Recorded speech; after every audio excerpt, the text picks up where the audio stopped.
36-year-old Lindani Mchunu has only been sailing for 7 years. It has changed his life completely, and his drive and passion is to share his love of sailing with others, especially black people who normally have a fear of water and who often have never had swimming lessons. So how do you get people to buy into transformation? You have to make it beneficial.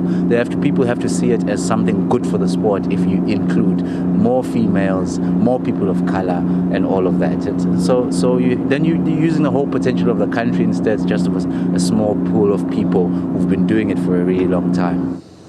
The sailor, who originates from KwaZulu-Natal, says it hasn't always been easy. Kids from the townships and the Cape Flats are far away from the ocean. Transport is a problem, and there are socio-economic reasons. But sailing amongst the previously disadvantaged is growing, and there have been quite a few success stories. In fact, 3 of the girls that I've had from Kailicha, one of them has gone on to go and teach and be an instructor in Maine in America. She left in 2019 this year.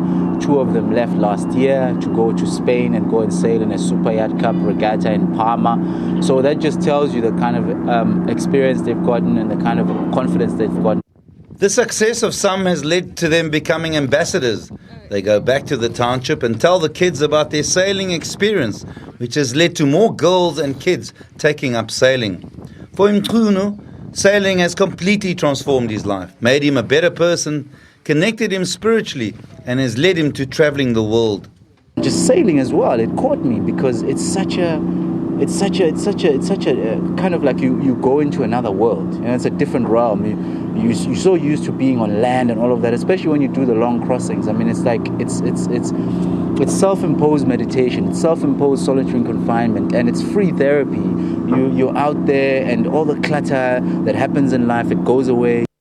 Lots of hard work behind the scenes means that kids have their food, transport, sailing gear and courses paid for. There are currently 82 kids at the Royal Yacht Club Academy, where Mchunu is also the Sailing Academy manager. 1/3 of the costs are covered by the club's members, while the other 2/3 are paid by the South African International Maritime Institute and the Transport Education Training Authority. Actually quite an exciting time for sailing.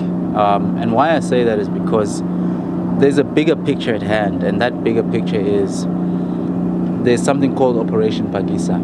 There's something called the oceans economy. This is something that's driven by government, and they want to get South Africa to be a seafaring nation. They want to create 1 million jobs by 2030 or something like that.